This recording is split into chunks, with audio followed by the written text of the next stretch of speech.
Praneeth Hanumanth video ప్రకంపనలు సృష్టిస్తోంది. తండ్రి కూతురు వీడియోపై అసభ్యకర కామెంట్లు చేశారు హనుమంతు.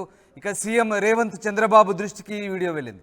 వీడియోపై సీఎం రేవంత్ రెడ్డి స్పందించారు. ఆడపిల్లల భద్రత విషయంలో కఠినంగా వ్యవహరిస్తానని పేర్కొన్నారు. నిందితులను విడిచిపెట్టేది లేదన్నారు ముఖ్యమంత్రి రేవంత్ రెడ్డి. ఫోక్సో చట్టం కింద కేసు పెట్టి ప్రణీత్ను అరెస్టు చేయాలనే డిమాండ్లు వచ్చాయి. వివాదం పెద్దదవడంతో యూట్యూబర్ ప్రణీత్ హనుమంతు భయపడ్డారు. క్షమించాలని వేడుకున్నాడు ప్రణీత్ హనుమంతు.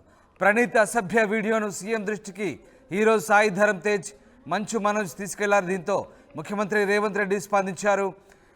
ఇట్లాంటి ట్రోలింగ్ చేసే వాళ్ళ పట్ల ఖచ్చితంగా కఠినంగా వ్యవహరిస్తామన్నారు. ఎట్టి పరిస్థితుల్లో ఆడపిల్లల విషయంలో ఉపేక్షించేది లేదన్నారు. ముఖ్యంగా పోక్సో చట్టం కింద కేసు పెట్టి ప్రణీత్ను అరెస్ట్ చేయాలనే డిమాండ్ నేపథ్యంలో ముఖ్యమంత్రి కూడా చాలా కఠినంగా స్పందించారు.